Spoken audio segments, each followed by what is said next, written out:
Arif. Kami dari mahasiswi program studi Administrasi Bisnis Universitas Mula Warman.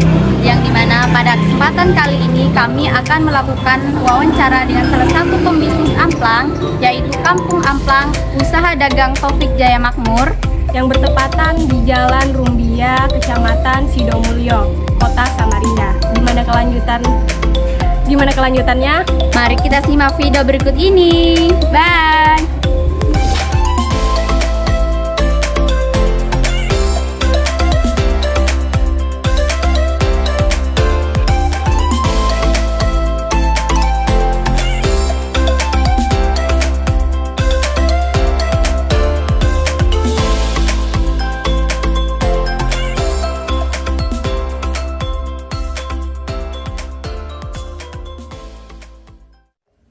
Assalamualaikum warahmatullahi wabarakatuh.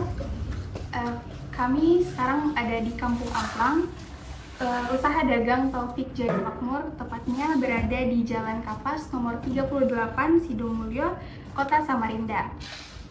Dan sekarang kita sudah bersama dengan Kak Tasya, yaitu owner dari Kampung Amplang tersebut. Halo Kak. Apa kabar Kak? Baik, alhamdulillah.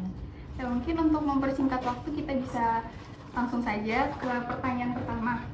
Boleh diceritakan nggak Kak, bagaimana sih sejarah singkat atau apa sih alasan utama memilih usaha amplang?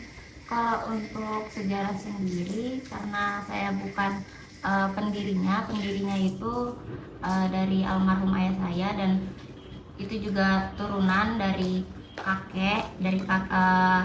bapaknya ayah. Itu kalau misalnya dibilang sejarah, enggak ya, ini nih cuman cerita kenapa silsilah kenapa bisa terbangunnya itu.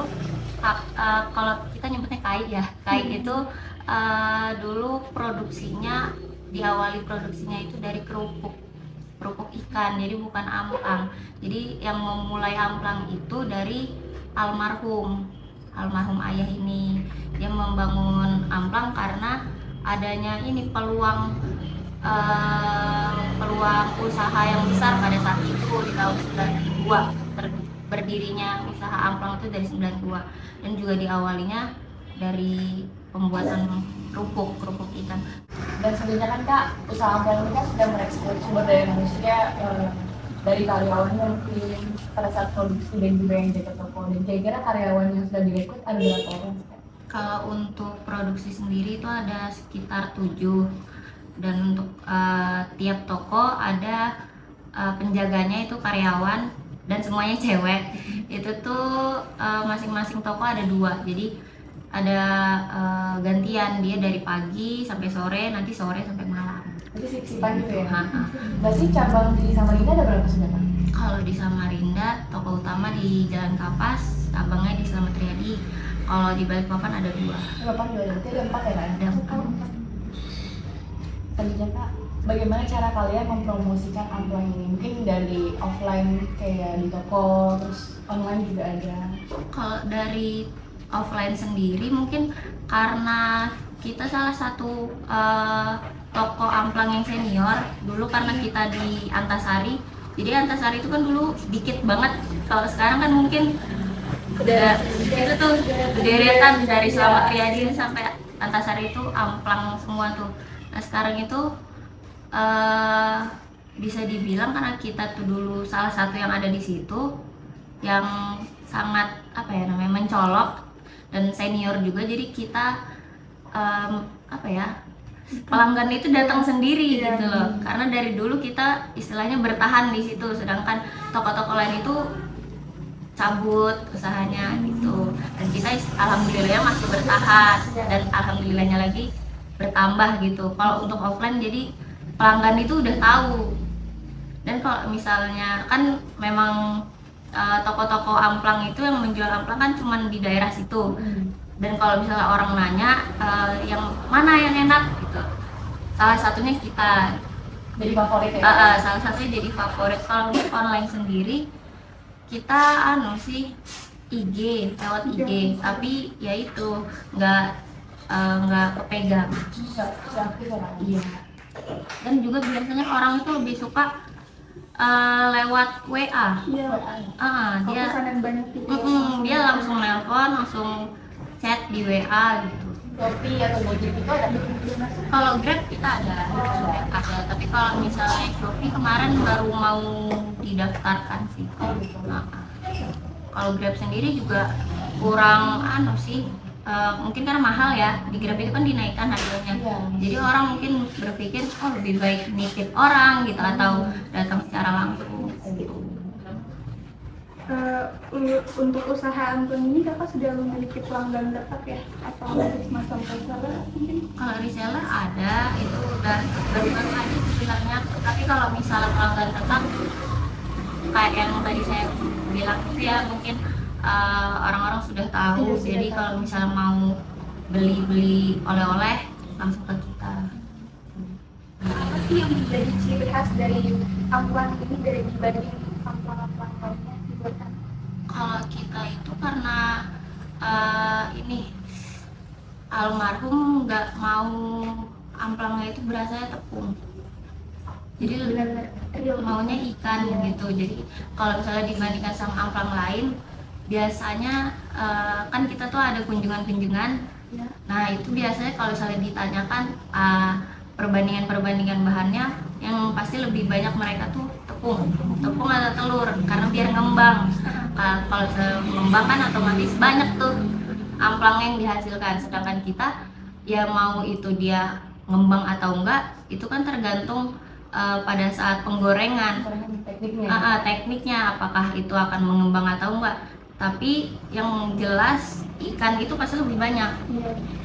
Jadi kalau misalnya memang pada hari ini gitu kita produksi dan hasilnya itu kurang dari 100 kilo, mungkin pada saat itu dia nggak ngembang gitu.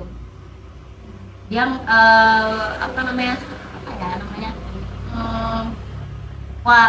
kuantitasnya nggak banyak. Sedangkan kalau misalnya orang-orang lain dia nyarinya kuantitas bukan kualitas. Dan kualitas dulu baru kualitas. Rasanya lebih ikan Iya. tepungnya. Benar. Dan kalau misalnya ini bungkus packaging itu istilahnya kita yang mengawali nih pakai plastik yang ada ininya, kemasannya sama kotak ini juga yang mengawali itu alhamdulillah almarhum. Baru dibantu sama almarhum ngebantu toko-toko lain gimana sih cara mesen ini kemasannya gitu. Masuk menarik juga ya. Karena warnanya mungkin ya Dan ciri khasnya juga kan ya. Tadinya Kak, apa saja sih kendala yang dialami mungkin dari bahan baku sekarang kan udah harganya mulai naik ya, terus distribusinya mungkin dan juga mungkin ada kendala yang lain. Kalau kendala itu jelas pasti modal ya, karena setiap usaha kan membutuhkan modal. Tapi kalau misalnya kendala lain, kemarin itu kan sempat minyak sempat langka ya, tapi itu alhamdulillah teratasi karena kan akhirnya minyak kembali normal ya, walaupun memang Harganya naik. Iya. aduh buat sama kalau tepung alhamdulillah masih normal. Kadang aja dia naik karena bahan-bahan lain itu tuh bisa naik turun di pasar kan, tapi bisa kita atasin. Yang kendala yang paling parah itu memang pas corona sih, itu kendala terbesar kita. Semua usaha. Iya, kena semua. Apalagi pariwisata tuh sangat-sangat berdampak. Kalau boleh tahu Kak, rata-rata penjualan kalian itu lakunya berapa pieces?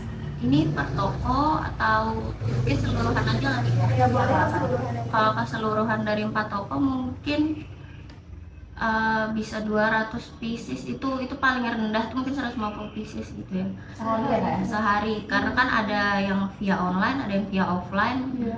Jadi kita kira-kira ya 150 lah minimal. Itu belum termasuk kayak pesanan mendadak gitu ya? Iya, biasanya pesanan mendadak tuh kalau misalnya sudah tengah malam tuh bisa tiba-tiba. Dan selanjutnya Kak, apakah ada rencana pengembangan lagi ke depannya seperti buka cabang baru atau hal yang lain?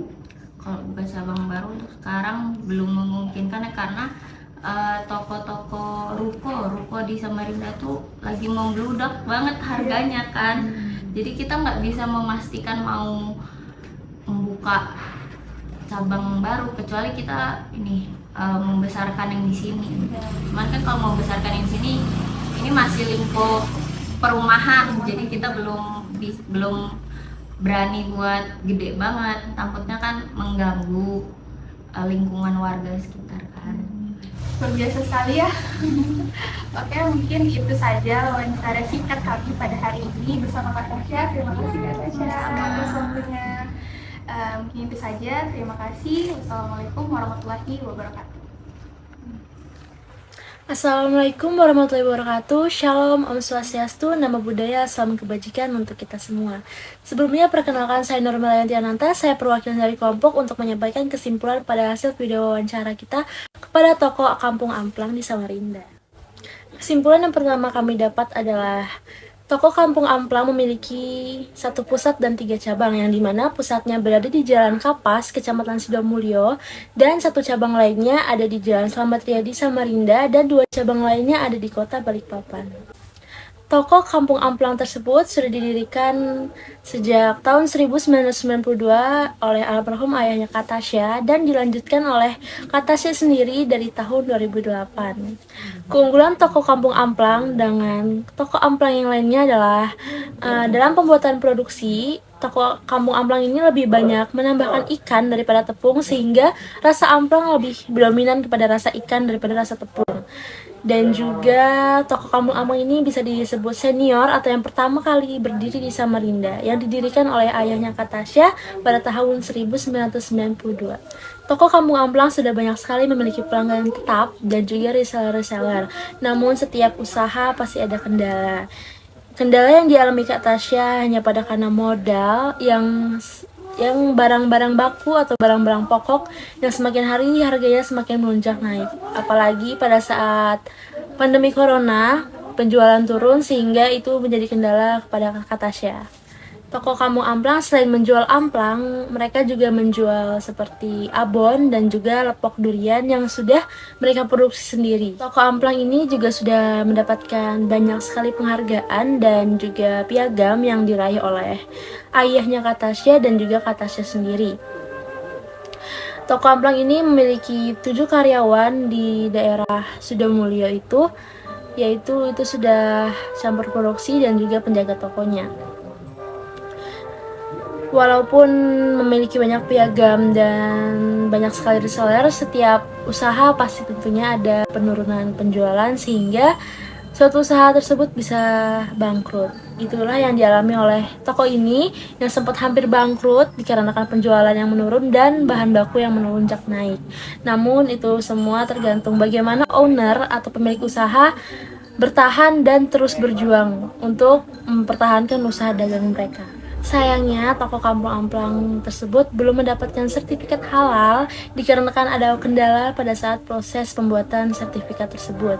Namun sekarang sedang diproses dan akan mendapatkan sertifikat halal. Ya mungkin itu saja kesimpulan dari kelompok kami yang dapat saya sampaikan. Untuk pesan dan kesan dari saya adalah hambatan setiap usaha itu pasti ada. Sukses tidaknya tergantung bagaimana pemilik usaha itu menjalankan usahanya.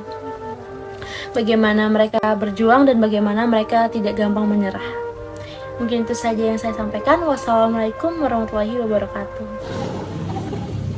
Nah, itu tadi video menarik dari UMKM Kampung Amplang yang berada di Samarinda, tepatnya di Jalan Kapas. Adapun beberapa saran yang dapat kami sampaikan. Yang pertama, Kampung Amplang bisa lebih aktif lagi untuk mempromosikan produk mereka di iklan Instagram ataupun TikTok agar lebih dikenal masyarakat luas, terutama para pecinta amplang. Yang kedua itu sebaiknya lebih memperhatikan antara produk luar dan produk sendiri agar kita dengan lebih hati lagi ke depannya. Dan yang ketiga itu ketika pengemasan sebaiknya bisa menggunakan timbangan agar memiliki kesamarataan dalam setiap kemasannya. Baik, itu saja saran yang dapat saya sampaikan. Kurang lebihnya saya mohon maaf. Terima kasih, semoga bermanfaat.